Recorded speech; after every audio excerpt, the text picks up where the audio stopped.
Bonjour, merci de passer quelques instants avec nous et de partir en voyage dans l'univers du luxe.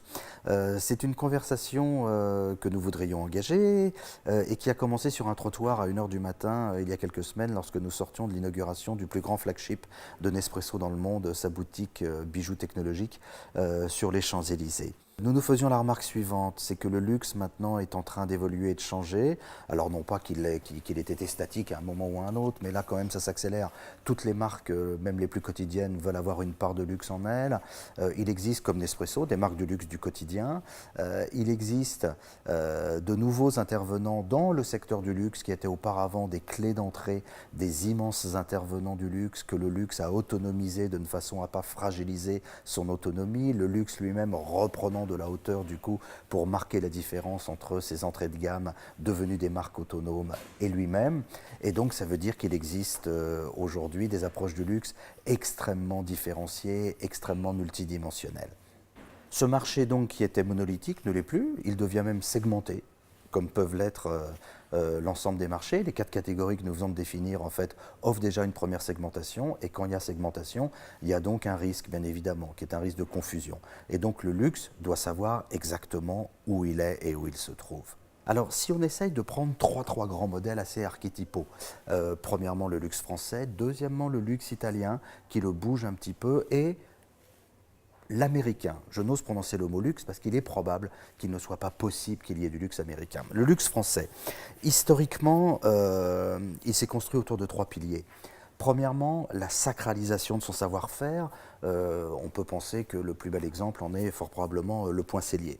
Deuxième chose, la conscience que les créateurs avaient du fait qu'ils avaient une vision et qu'ils ancraient socialement leur marque. C'est-à-dire que Saint-Laurent a pensé que la femme était un homme comme les autres en la mettant en smoking, et puis il a été un des tout premiers à capter l'art moderne avec les très belles robes dont on se souvient que portait Catherine Deneuve avec des motifs de Mondrian.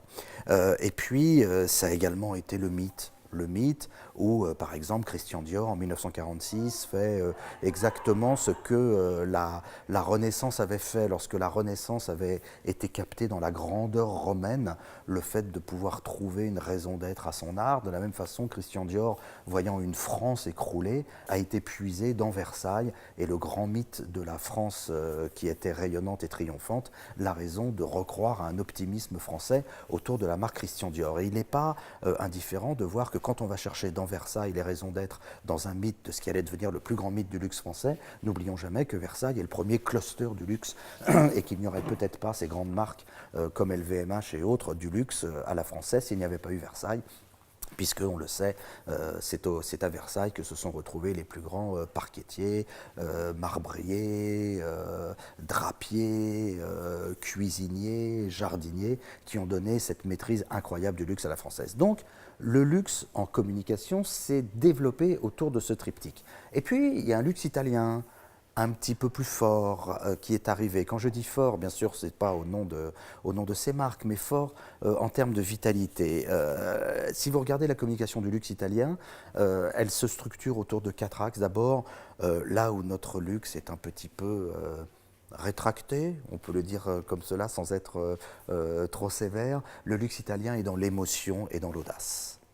Il est dans la fulgurance et la brillance créative, là où nous sommes plus dans un savoir-faire quasi séculier.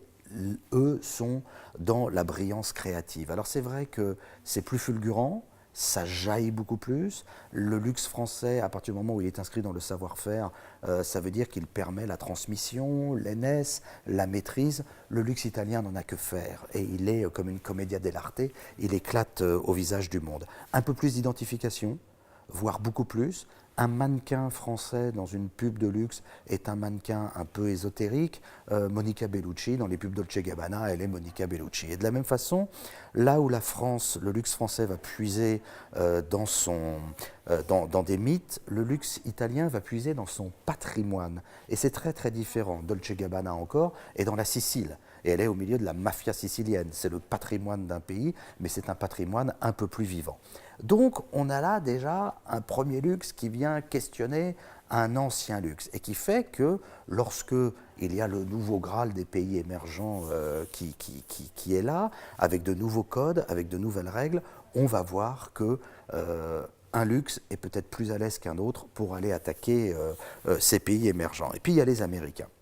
Les Américains, Milan Kundera, dans l'art du roman, a dit le problème des Américains, c'est qu'ils n'ont jamais été classiques et qu'ils ont été modernes tout de suite. Et ayant été modernes tout de suite et n'ayant jamais été classiques, ils ne peuvent pas puiser dans leurs racines. Ils ne peuvent pas actualiser leur histoire, puisque leur histoire, elle commence à la fin du XVIIIe siècle.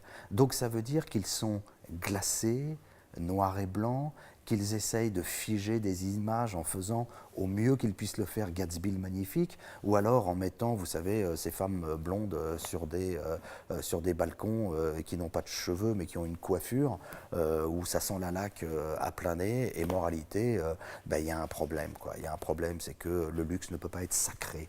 Le luxe américain n'a pas cette dose de sacré que peuvent avoir les luxes européens. C'est ce qui fait dire à certaines marques que le luxe américain n'existe pas. Alors évidemment, se pose la question de c'est quoi l'avenir du luxe.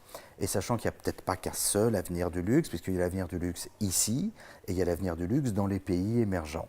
Alors nous le voyons autour de trois notions. Trois notions qui, comme d'habitude, et c'est le signe des notions importantes, apparaissent comme étant peut-être banales, mais qui, à bien y réfléchir, sont extrêmement difficiles à manipuler et offrent des défis remarquables, des défis très importants. Première notion de cet avenir du luxe, comment est-ce qu'on actualise des mythes? Parce qu'un mythe qui reste un mythe et qui reste ancré dans le passé sans la naphtaline, et l'intérêt des mythes, et la Renaissance nous l'a montré, c'est quand on réussit à les rendre actuels. Comment est-ce qu'on actualise les mythes? Alors on a déjà un certain nombre de voies, c'est-à-dire que lorsque Dior revisite Versailles aujourd'hui et lorsque Cartier revisite son histoire, on voit une actualisation des mythes. Mais ça va devenir un impératif catégorique posé au luxe s'il veut devenir moderne, et notamment dans les pays émergents qui ont moins de rapport au classicisme que nous l'avons nous. Deuxième chose, comment est-ce qu'on favorise l'identification? Et ça, c'est un enjeu fondamental, parce que le débat, c'est bien sûr cette exclusion positive, c'est-à-dire le fait de s'extraire du jeu quotidien pour avoir cette envie de pouvoir rejoindre cet élitisme. La seule chose, c'est qu'aujourd'hui, il faut favoriser l'identification parce que les marques doivent vous aider à vous construire, doivent vous aider à construire et à façonner des personnages, et le luxe doit donner la clé pour favoriser l'identification. On ne peut plus être aussi éloigné des gens et il faut tendre la main et faire un geste vers les gens. Le cognac en Asie le fait formidablement bien. Troisième chose, peut-être encore plus difficile, comment est-ce qu'on intègre les consommateurs dans un jeu? Car à l'heure du marketing expérientiel, le luxe ne peut pas laisser passer cet enjeu de la conversation. Car si le luxe ne réussit pas à intégrer les gens dans une conversation, il les perdra et il les exclura. Donc, trois enjeux fondamentaux. Actualiser les mythes, favoriser l'identification et intégrer les gens dans un jeu. Et intégrer les gens dans un jeu, c'est intégrer les gens dans le jeu. Et donc, c'est toujours avoir ces mamelles de luxe, ces deux mamelles de luxe qui sont l'identification et qui sont la projection. Voilà, de très très beaux enjeux. Philippe@maccan.com. N'hésitez pas, on peut échanger, discuter, parce que cette histoire, c'est une histoire qui ne fait que commencer.